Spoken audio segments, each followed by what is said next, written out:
on his way. Devil is on his way. Devil is on his way, motherfucker. The devil gonna make you pay. Fall to your knees.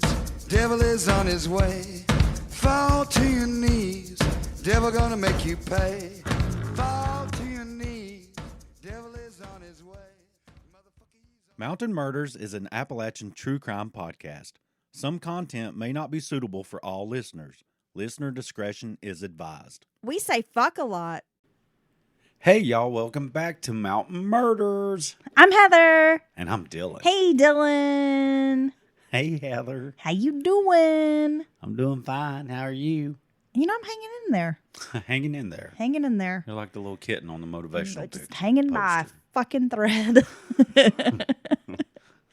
By the way, I just have to say, if you email us at the podcast, Yeah, wow. you can email us about anything in the world that you would like to discuss.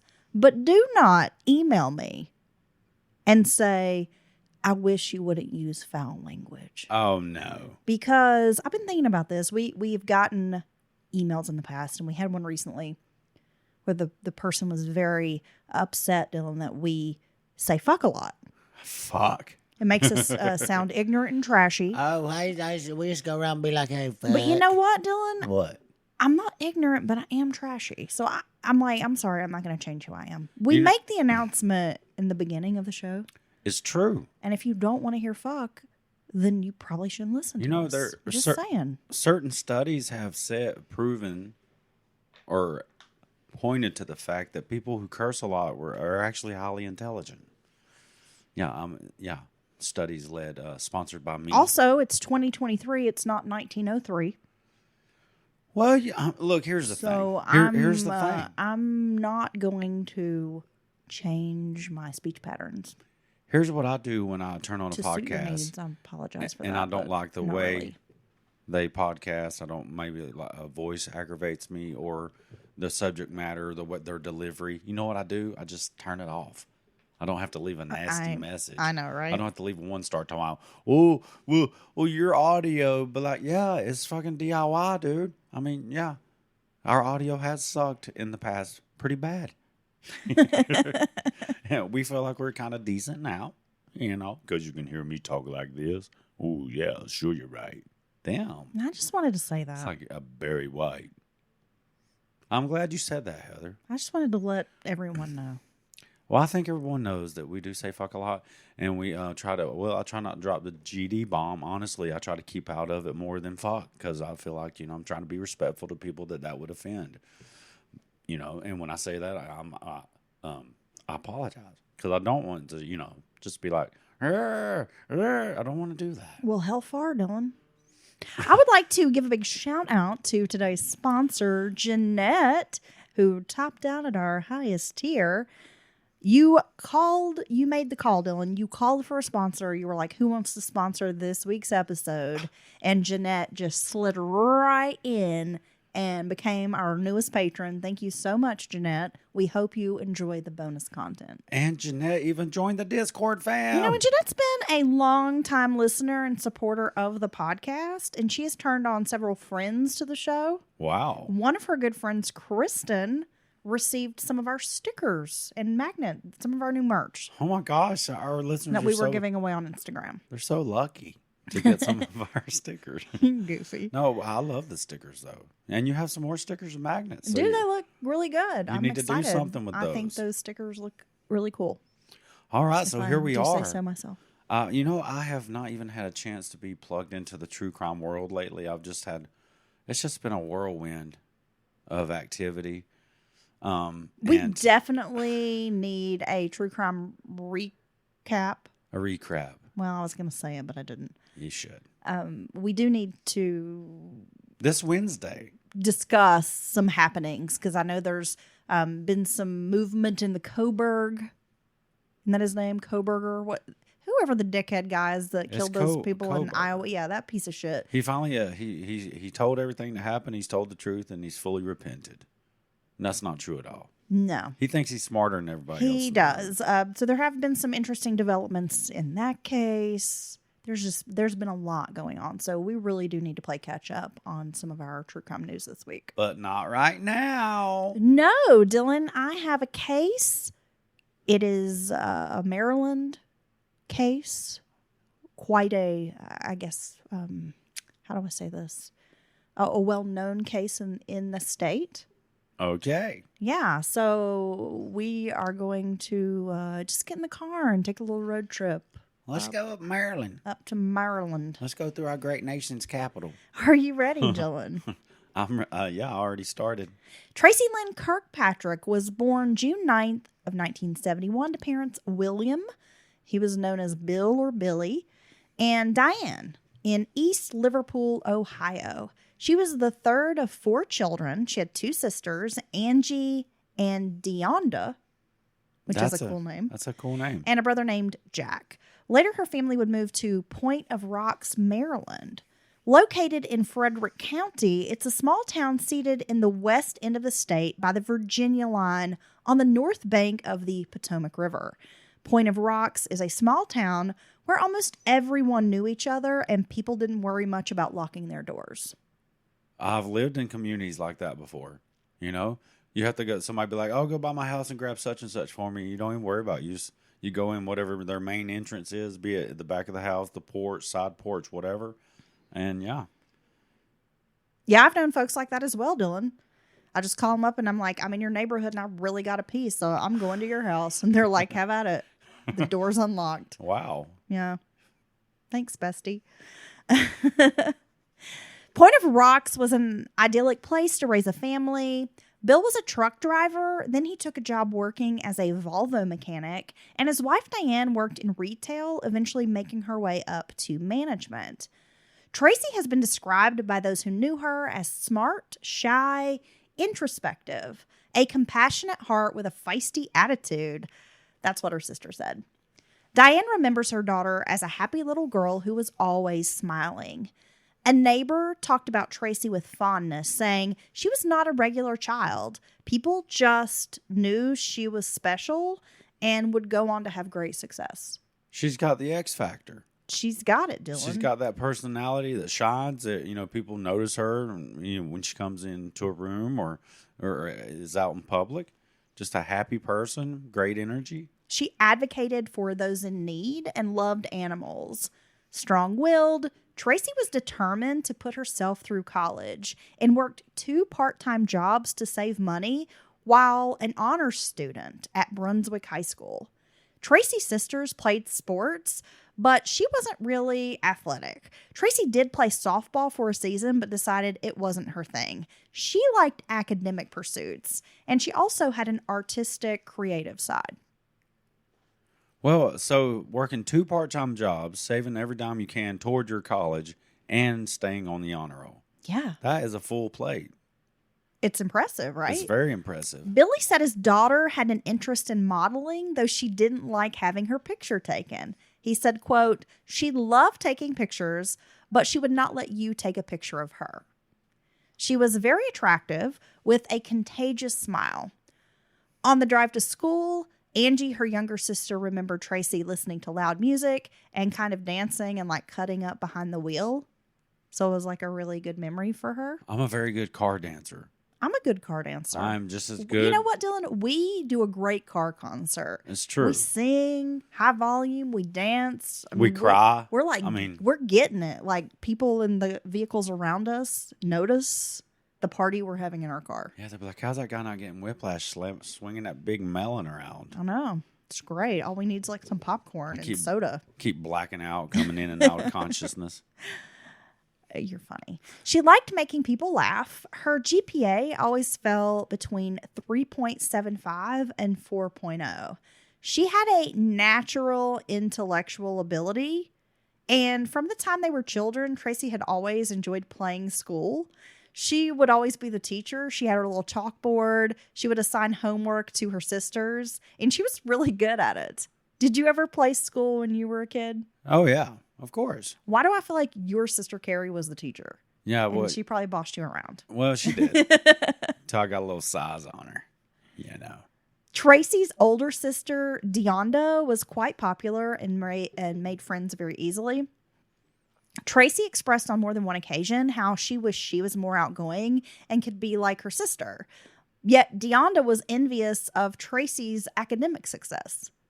Well, and that's the way it goes. One person will be envious of what the one's doing, but they're just as jealous of their attributes that they don't have. And those people who do have that just natural, like, intellect, they can absorb what they read. They have a photographic memory.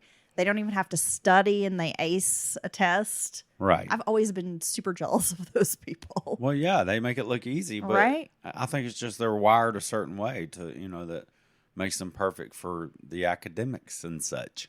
As she grew older, Tracy liked literature and poetry. She would fill notebooks with poetry and poems. In 1988, when she was 16, one of her poems was selected for publication in the New American Poetry Anthology. Wow. How impressive is that? I mean, this is a girl who's doing the damn thing. She's living her best life. Tracy's poems were filled with themes of loneliness. They were often quite sad. Never deterred from fulfilling her dreams of independence. As I mentioned, she worked those 2 part-time jobs. She was part of a work-study program at her high school. We had that at my high school. Did you? Where you have an opportunity to leave school. It's usually like for seniors, and you can leave school early, like 12 or 1, to go work a job, and you get credit for working. We called it like co-op. Yeah, I think I remember Like something. cooperative learning or something like was that. like the name of the class. But it was basically like you could leave and go work and get some credits for it. And it's for students who've, already kind of like filled all of the core classes, and this is like an elective. Well, yeah, and they're getting a little real world experience, a little hands-on experience. I think it's a good program. She would drive to West Ridge Shopping Center in an area that was known as the Golden Mile, which was a hot spot at the time for businesses, shopping, restaurants. It was kind of like the cool strip, if you will.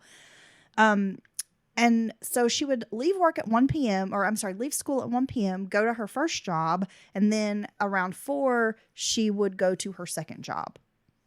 Wow. So she's basically Which working. was kind of next door. And I'm not sure what the first job was, but the second job was at a women's clothing store called Aileen's Ladies Sportswear. Wow. And she would work from 4 to 9 p.m. So it's almost like she's working a double every day. Yeah, Tracy was determined she was going to earn enough money to pay for college. She did not want to burden her parents with the expense, even though her parents were like, "We'll pay for your college." She was like, "No, I got this. I want to do this on my own." Wow, how do you get a kid like that? I don't know, but the Kirkpatricks raised, it sounds like, a very amazing young woman. Wait a second, you mean the parents affect how the kids turn out? Yeah, maybe it's Oh, because we're shit. just some shit, Dylan. Am I some don't know. shit? Yeah, maybe. I don't know. Oh my God. We can only do so much. Well, you know what? You can't make that horse drink. You know what I'm saying? Well, you really can't. And I do blame myself. I'll be like, fuck it then, be old thirsty bitch. I don't care. Don't drink then. It's my own fault. I shouldn't have done everything for you. Tracy had her heart set on studying accounting with the goal of getting a master's degree. Then she planned to return to law school and become an attorney. And her goal with all of this was to work for low-income clients, like people who were in need. She really wanted to help people. Well, and you have someone with a big heart like this, driven, smart, and she's always doing something to help animals, the needy, advocating for people and groups. I mean, it's just a really pure soul to be like that, who wants to do nothing but give back. It seems Tracy had a soft spot in her heart for the underdog. Again, she's advocating for the poor. She's an animal lover. Like, she really wants to make a difference in the world. Tracy had worked hard to purchase a 10-year-old Pontiac Grand Prix, bought it herself, and she was just tickled about this car. Dude, those cars were really popular back in the day. They were. I mean, I remember like the Grand Dam and the Grand Prix. The Grand Dam and the Grand Prix were everywhere. They were like hot shit back in the day. And they had all the cool colors, and they're kind of sporty. Yeah. They were a little bit sexy. Yeah. You'd be like, ooh, I bet that car goes fast. Yes. When it's sitting Right. still. She wanted to do things for herself without asking her parents for help. She applied to Mount St. Mary's University, a school that was only about 30 miles away from her parents' home. Tracy's goal was to study accounting, get that master's degree, then go to law school. I mean, she's just on fire with this. Now, on the evening of March 15th, 1989, Tracy was working the closing shift at Aileen's Women's Sportswear. Around 6 p.m., Tracy's mother, Diane, dropped off McDonald's for her daughter's dinner. This was probably back when McDonald's was still using real meat. And styrofoam to-go containers. Yeah. Tracy was alone in the store reading when her mother brought her dinner. Tracy indicated that she was tired and wanted to go straight to bed when she got home that night. The pair chatted for a few minutes before Diane departed. Around 8 p.m., Tracy's manager popped by the store. After the manager left, there were no more recorded sales on the register. Oh my gosh. There was about $60 in the register, and Tracy was alone again in the store. Now, Dylan, I've read conflicting reports. Some newspaper articles state that this was the first time Tracy was closing by herself. Okay. So I'm not sure if this was actually her first night closing or if she had been closing alone for a minute. I don't know. The store did close at 9 p.m.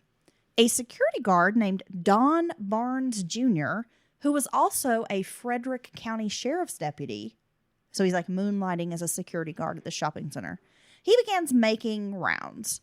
He noticed the lights were on inside Aileen's, but chalked it up to the retail person on duty was just preparing for closing. They're finishing up, right? Yeah, I'm sure it's not abnormal to see, a few people moving around, cleaning up, just the usual routine. Around 10:30 p.m., Barnes returned to the store and sees the lights are still on. When he tries the front door, it's unlocked. He goes inside the store, calling out, but no one answered. After a bit of investigating, he stumbles upon Tracy's body in the rear storeroom. I bet he just thought someone maybe forgot to lock up or something like that. I bet he never in a million years thought he would find someone dead.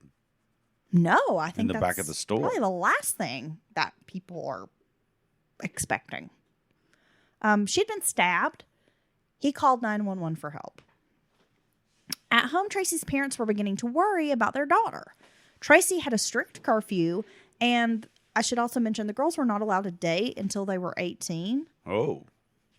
And Tracy was like a good girl. She followed the rules. She didn't stay out late. She didn't dilly-dally. She came directly home after work. I never dilly-dally either. You are the dilliest person I've ever met. I don't even know what dilly-dallying is, I'll be honest with you. I've been hearing that all my life. It's because you fuck around. And then I find out. No, I have to find out.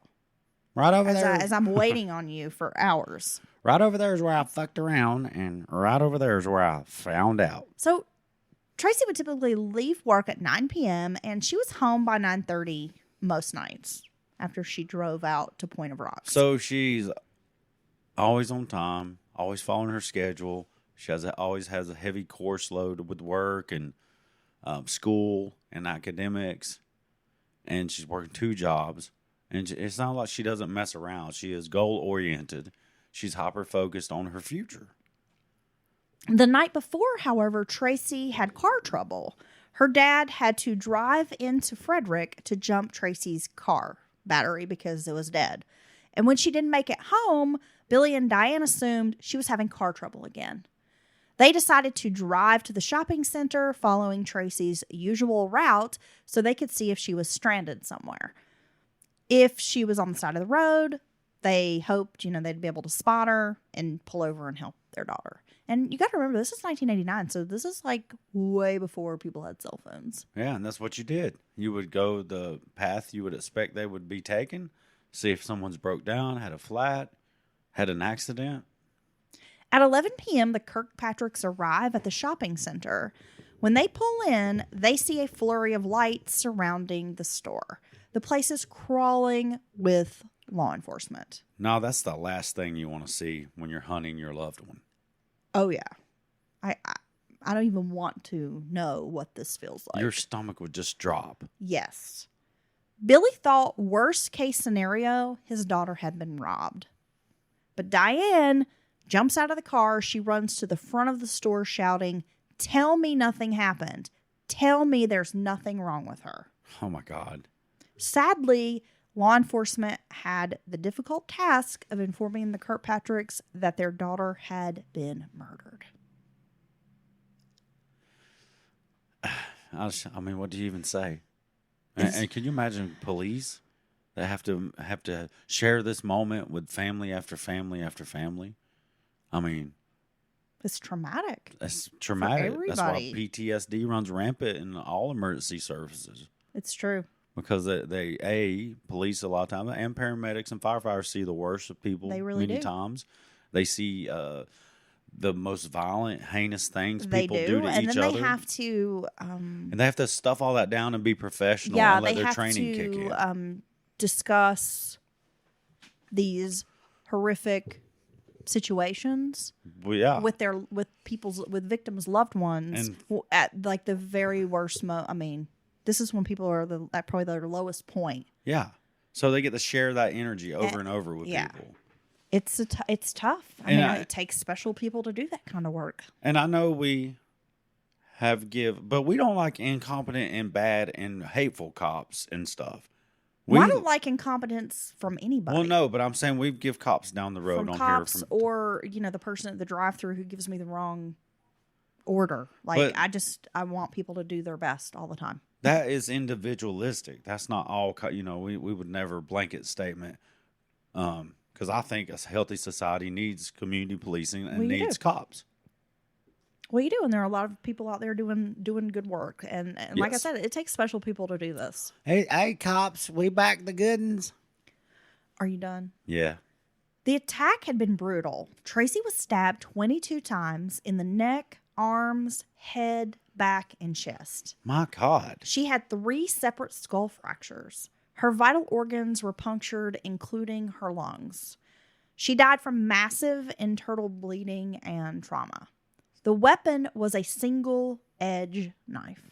That is a violent attack. It's like overkill. No, big time.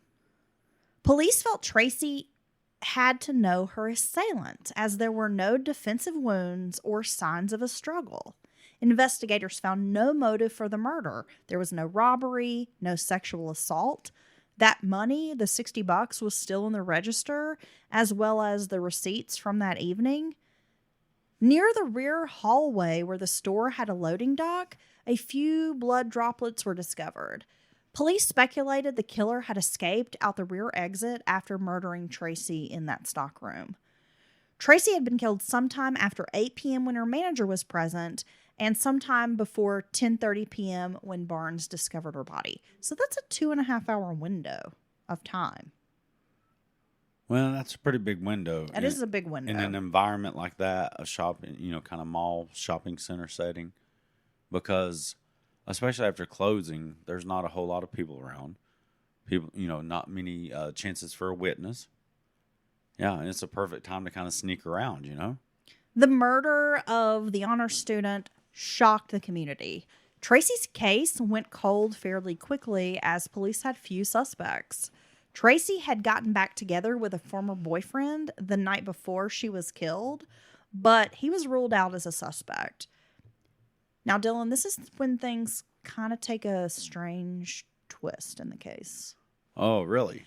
It was 3 months later that a man called a Las Vegas confessions phone line. Now, do you know what a confessions phone line is, Dylan? Well, I mean, I guess it's pretty straightforward description there, but We might have some younger listeners. I'm familiar. Who do not remember the fantastic 1-900 phone lines that were advertised on TV, typically late at night. Most of them were for like erotic services. 1-900 call now. Yes. Dude, I'm telling you, I didn't have much access to porn growing up. And I'm telling you, those commercials late at night, They were pretty good. You wanted to call, didn't you? But you were like, I knew better. but My you were mom like, wanted to kill me. But you were like, I don't have no $3.99 $3.99 a for minute. a minute. Okay, well, but basically, what this confessions line is, people could call and leave a recording confessing something Anonymously. Yes, they cheated on their spouse. They stole money from work. They ran over a squirrel, whatever, right? And then other people could pay money to listen to these confessions. Oh, it's very voyeuristic. It is, right? Interesting. I know. It'd be kind of fun. I would but do it. I don't know. I'm not going to pay $3.99 a minute to listen to people's secrets. No, I will say there is All I have to do is go in public, and for whatever reason, strangers will tell me like their deepest, darkest secrets while we're standing in line at the grocery store. I get that. Yeah, I probably don't need to pay money. I could just go out and learn like 10 things tonight that would freak me out. I can't remember what it's called, but there is a podcast about the famous confession line in New York City back in the 70s. I listened to that. I believe, and it's very interesting. It is very interesting. Very interesting. Okay. Back to the caller. The caller confessed to killing Tracy. Wow. We actually have a recording. We have the audio from the phone call. Jeez. And we're going to play it. Oh my God. I'm so scared. Hello, my name is Don, and I'm calling from Frederick, Maryland. I know this is going to sound surprising, but 3 months ago, I stabbed a girl to death. And you might think that in making this tape, I'm setting myself up to be caught, but there are a lot of guys named Don in Frederick. The girl I killed was working in a ladies' sportswear store. I often came by and talked to her when she was working alone. And one night when she was in the storeroom and we were talking, our conversation turned into an argument. And so I took out a knife that I have with me at all times and I killed her. And a few days later I realized that I had created a lot of sadness. And I thought about turning myself into the police. But whatever they do to me, that won't bring Tracy back. So I've decided that I better keep free because we have the death penalty in Maryland. Thanks for listening. I'm sorry about what I did, but nothing can change it. Bye.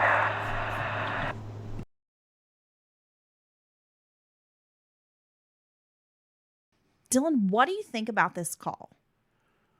Well, it kind of creeped me out, I'll be honest. I mean, it's very weird. And the guy just nonchalantly describing killing this woman over sounds like a dumb argument over nothing. I find the caller to be very calm and collected, but it doesn't sound like he's reading from a script. No. I mean, it sounds believable to me. And natural. It does, right? It doesn't sound like he's thinking like lies up as he's talking, right? It's very natural. It's a very calm, even flow and cadence. And that's what it's so creepy about it to me. A lawyer for the phone line turned this recording over to the Las Vegas Police Department, who forwarded it to What had happened was... investigators in Frederick, Maryland. Detectives listened to the recording and I cannot talk tonight. They genuinely thought the caller sounded sincere. And that's my thought as well. Now, could you imagine the person running this confession line hearing this admission on their tape, having audio of it? I mean, that's huge. If this is the killer, you have the killer's voice. Exactly. Police had no motive, and they had no suspects, and this call answered the burning question, why? The caller claimed he and Tracy had gotten into an argument and she was killed. Well, they were able to trace the call to a payphone inside a supermarket, by the way, a Safeway supermarket, in Walkersville, Maryland. Walkersville is about 8 miles from Frederick. Was this the break detectives needed in the case? Well, you think it's a good place to start? On October 10th of 1989, a detective wrote an open letter which was published in the Frederick Post-News on the front page. The letter asked that the caller please come forward. It was 2 weeks after the letter was published that a woman named Martha Woodworth from Massachusetts contacted Frederick police. Martha was a self-proclaimed psychic. Okay. According to Martha, a man named Sean had contacted her about Tracy's case. He was obsessed with it, according to Martha. Sean had sent Martha newspaper clippings, articles about the case. He asked her if she was able to use her psychic abilities to crack the case. Martha, feeling uneasy about this man's overzealous behavior, contacted the police. They asked Martha if she would listen to this recording, and she agreed. Afterwards, she told law enforcement the caller, Dawn, sounded very similar to Sean. Uh-oh. She believed they were the same person. The envelope used to mail those newspaper clippings to Martha had a Walkersville address, the same town where the call had come from.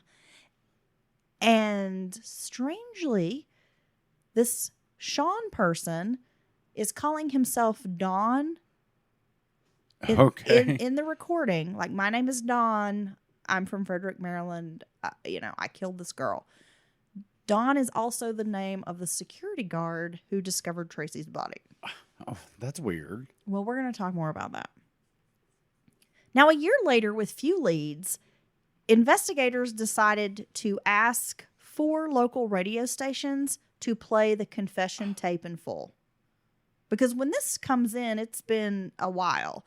And then Martha contacts them. They're just trying to figure out who is this person. The recording was aired simultaneously, and within 2 hours, tips started rolling in. In total, 3 different callers would identify the voice as belonging to Sean, the same person who reached out to Martha Woodworth.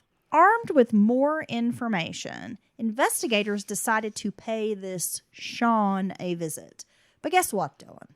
What? His real name wasn't Sean. No, it's John. And it also wasn't Dawn. It's Lon. It might be. Now, we actually never find out what the guy's name is. But the man refused to cooperate with law enforcement, pleading the Fifth Amendment when they questioned him. The following day, investigators returned to Sean, and I've got my little air quotes here because this isn't his name. They went back to his house with a search warrant. Inside the home, they were able to locate multiple newspaper clippings about Tracy's murder. Other items were sent to the Maryland State Crime Lab for analysis. A DNA sample was also obtained along with some hairs. Well, now I'm sure they're happy to finally have someone to focus the investigation on. But the evidence was not enough to charge the man, and law enforcement eventually cleared him as a suspect. There was no indication that he had been at the crime scene on the night of the murder. Members of the community, including local businesses, put up a $5,000 reward for any information leading to an arrest in Tracy's death. But again, the case goes cold. In 1989, DNA was a crude forensic tool. It was very costly, and law enforcement didn't know a lot about it. Also, explaining DNA to a jury was really confusing at that time. Yeah, and I think they could only tell, just a few characteristics. Yeah, they really could. It was not like today. Sex, eye color, maybe. This is a time when they're still using blood. Or wait, I'm sorry. They probably couldn't even do eye color and all that. They were still doing like blood types. Yeah, and we know the killer has type AB blood. He's a secretor and a non-secretor. I don't even know what that means. I don't know, but I'm secreting. Well, it's in the blood. Yeah, I know. Or is it? Yeah. I don't know, but the word. Or wait, I might be in the word secretion is so gross to me. Secretion's right. You know how some people don't like the word moist?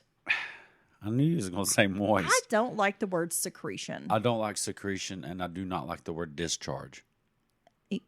Will you discharge a firearm? You don't like that word? Well. Okay. moving along. Let's move along. By 1994, a Frederick police officer named Bob Servicek was assigned to Tracy's cold case. He spent 99% of 1994 working solely on Tracy's murder. Damn. According to Servicek, he says he knows who killed Tracy. Quote, "The case was solved in 1994 as far as I was concerned."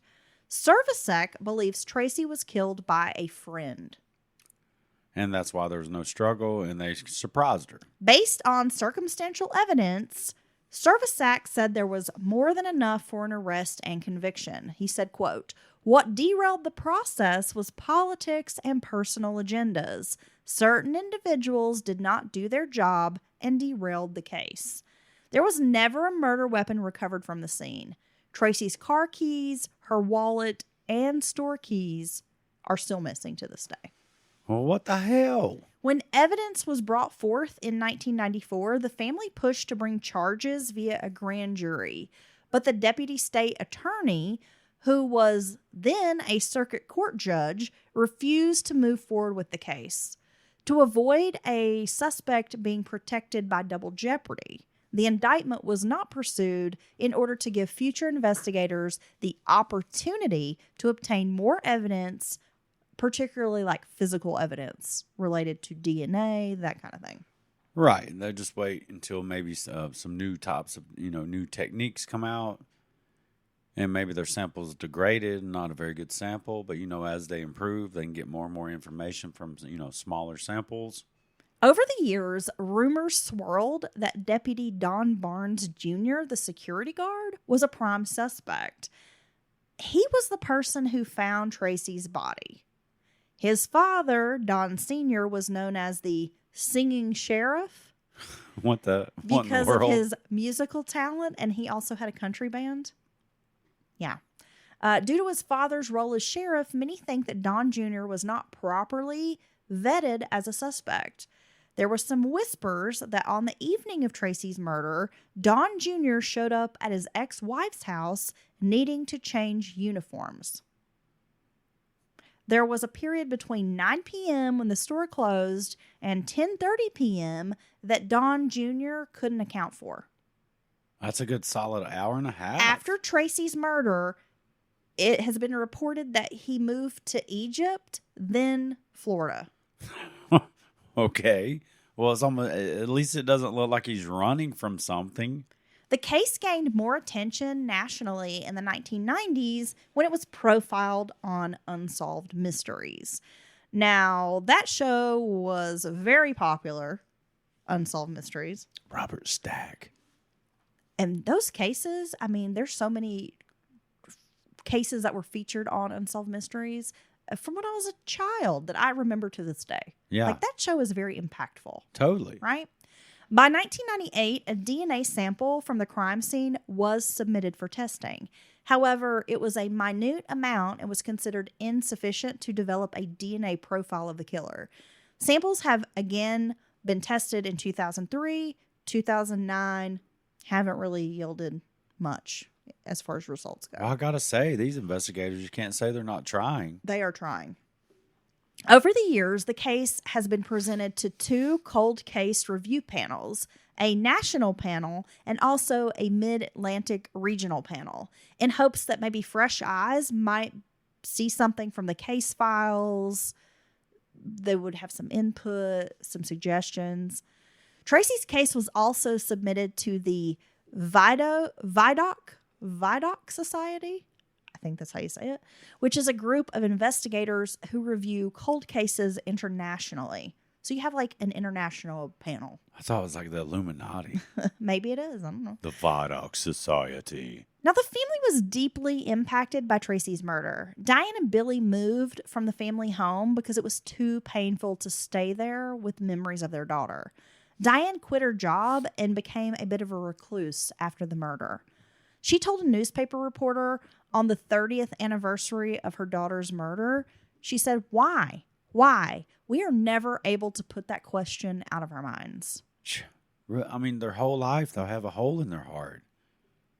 It's You very sad. have to live 30 years without your child. 30 more years. Yeah, and that why, that motive, No, yeah, I that know. question, That closure. it has to weigh on you. It's terrible. You don't know what happened to her or why or the circumstances or who. You have to wonder if they did think it was someone she knew, if you know the person too, if they've come in your house since they've killed your child. I mean, Well, and you have this my person mind would never stop. who is such a light in the world and wants to do good and is trying so hard. And really, I mean, it sounds like she was a remarkable young woman, I agree. like a really amazing, very special young person. And to have your child ripped from you like this, it has to tear a family apart. It's terrible. The case is still considered an active investigation by the Frederick Police Department. It is the most well-known unsolved case in the city. Frederick investigators continue gathering evidence and tips, which they store in a full file cabinet dedicated to Tracy's case. Wow. New detectives are assigned to the case, and they go back periodically and interview the original detectives and others who've worked the case. I mean, this police department is still working this. And that's amazing. So who killed Tracy Kirkpatrick? There are multiple theories. Now, I have touched on the rumors surrounding the security guard, Don Barnes Jr. It's been reported that Don was abusive toward his wife, his ex-wife, and his daughter.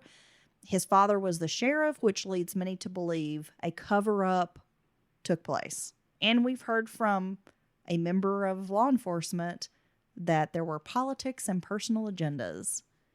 Well, even if it wasn't an outright cover-up, they just didn't take it serious. That, they didn't take a hard look at him. You know what I mean? Even if it wasn't, they know he did it, and we're going to, keep it secret.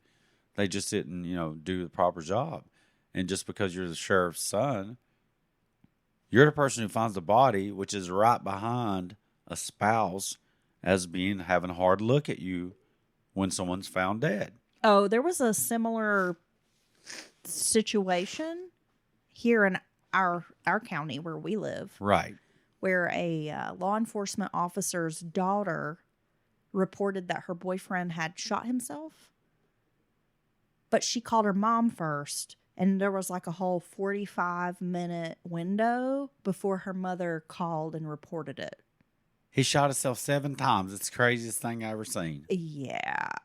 It's super fucked up. So, this stuff happens. It really does. The second theory is the one that was presented by Servicek, the detective. And he believes a friend of Tracy's was responsible for her death. He alleges that this friend of Tracy's visited the store on the evening of the murder to tell her he had feelings for her. And if you remember, Tracy had been in a relationship. She'd broken up with this boyfriend, and then they got back together the night before. Right. So this makes sense that perhaps this person thinks Tracy's broken up with this boyfriend, shows up at the store making a, grand admission of affection for her, holding a boombox up over his head, and playing gets shot songs. down. Yeah. And some people freak out when that happens. Right. Well, this detective thinks that Tracy rejected this person, which led to an argument.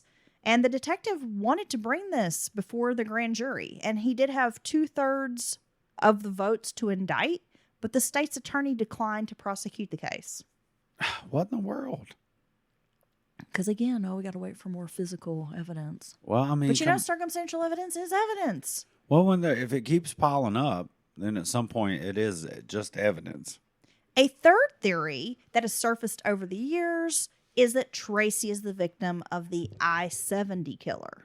Oh, wow. But there's not a lot really to tie this theory. Is that just he was operating during this time frame? Yes. Is that the only? It seems to be. And I'm going to assume that Well, I tried to look more into that, and it didn't really take me anywhere. So Right. again, I think this is just... Or maybe it could have been. shopping center might be off a main road, and he could have got in and out, blah blah blah. But I mean, that's I think his type of killing. I'm not real familiar with it, but I'm gonna guess he didn't go into places. He's more of a dark parking lots, or roads kind of killer. Well, I don't know. I don't know either. So we need We need to do that one. Tracy's case has been featured on A Current Affair and Unsolved Mysteries. Now, her family still remains in the area around Frederick, Maryland. Over the years, they've held candlelight vigils to honor her memory, and they have not given up hope that one day her murder will be solved. A man named Paul Puglisi is currently working on a documentary called In the Silent Land, Who Killed Tracy Kirkpatrick. And this is like a crowd-funded project. Puglisi has been able to sit down with members of Tracy's family, her friends, like people who knew her well. As far as I can tell, this documentary hasn't been released yet. I was trying to find it. I wanted to watch it.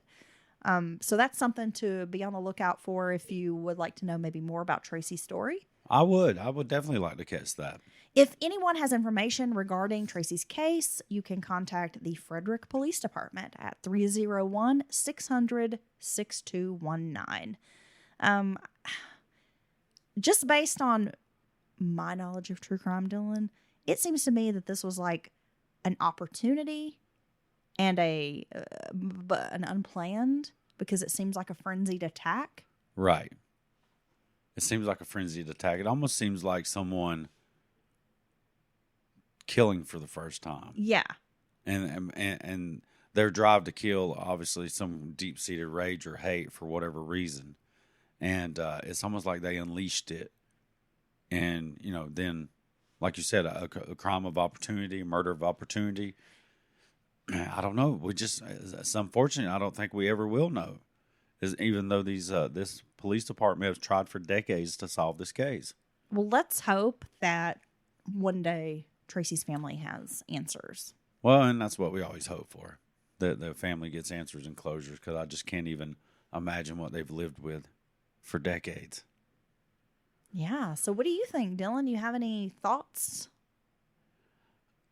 Well, I must say that the overkill could lend to the theory of is someone that knows her and had some kind of, hate directly for her. Well, the rejection makes sense. Makes sense to a degree. It does. Yes. Yeah, and as far as there was no robbery, or there was obviously no robbery motive or anything like that.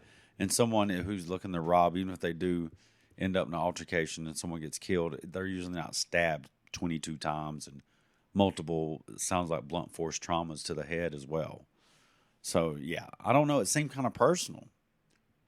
It seems either personal or someone, some monster killer starting their journey of work their way up to murder finally. It's a very rage-fueled. Yeah, that's the impression I get. And that it was a very rage-fueled killing for whatever reason. And that could be that she reminded the killer of, whatever, their mom or whatever sick shit that's in their head. And that's why they overkilled, or they had something out for her in particular. This case really, touched my heart, and I don't know, just reading the news articles and interviews with her parents and her family, it's just so pitiful. Yeah. I mean, these are people who really are suffering. And I don't imagine that time heals all wounds with something like this. I mean, these feelings, they don't go, that loss, that's just something I don't think you ever get over. Well, and honestly, and I know this is why a lot of times, be like, why did the family settle and let that person off kind of, to get all the details or recover the remains? It's for that closure. Oh, you mean like make a deal? Make a deal with the, the perpetrator, or allow the prosecutor to make a deal. It's just to get that closure. That's how important it is. And the details of what really happened to her loved ones is so important for families. It really is. And when that's denied them, it's really disgusting, especially when someone can, like, you'll have some people just clam up and will never say why or motive or anything. Well, Dylan, as always, thank you for taking the time to sit down with me today and discuss some true crime here on Mountain Murders. I think Tracy's case deserves attention. Yes, it does. And we say this all the time. Someone out there knows something. And if they would just come forward with that information, it would help out her family greatly. Yes, and I would also like to thank Jeanette again for sponsoring today's episode. Thank you, Jeanette. We said fuck a few times. That was Jeanette's fault. She is a sponsor of today's show, but we're fairly tame. Yeah, It's a bit of a somber episode. Send your emails to Jeanette. Send your emails to Jeanette. And Just kidding. if you want to access We love you, Jeanette. extra content like Jeanette did, so smartly did, you can head on over to patreon.com/Mountain Murders Podcast. And you too can access tons of extra bonus content. It's true. This weekend we just dropped a full episode exclusive to Patreon. If you're a patron, then you're the only ones that have access to it. And I think I might have been talking crazy. Well, you did a little bit, yeah. I think you were a little tired and a little wiggy, and you said some crazy. I was listening to it earlier today. I was just like, "Oh, does it sound okay?" I always like to kind of check, make sure we didn't send out any like bad audio. And you were goofy as hell on that. I was like, "What is he talking about?" It was funny. It was classic Dylan. Yeah, I didn't know what I was talking about. Yeah, I'm pretty sure you didn't. Yeah, that's exactly what I was thinking. And you can also access the ad-free experience there at Patreon and our Discord fam. Yes, exactly. We dropped an episode this weekend. It was about the disappearance of a Pennsylvania woman, Fawn Mountain. That was a heart-wrenching story. It is very, very troubling story. I must say. Yes. It was sad, too. Poor little Fawn. All right. If you have a case suggestion, you have a listener story, shoot us an email, mountainmurderspodcast@gmail.com. We love to hear from you. You can also follow us on Instagram at Appalachian True Crime. And we are on X, the app formerly known as Twitter, at Mountain Murders Podcast. They really changed the name to X? X gonna give it to you. Why do you rebrand like that? I don't, because why does Elon Musk do anything? I don't think he's human. He looks like I think he and Zuckerberg are both reptiles. Look at Bezos. They all look like reptiles. And he rode a dick to space. Like, for real. It's like something out of an Austin Powers movie, I swear. Gold member. It's true. Like a cowboy hat and riding a dick. I'm saying Slim pickings. he had to know it looked like a phallus. Well, honey, we've shape. talked about this before. But so it must have been what he wanted. Knew it was a dick rocket. He was like, I want a bigger head on it. And they're like, what? Is that aerodynamic? Yeah. He was just sad he couldn't add some balls to it. Yeah, that's the booster rockets.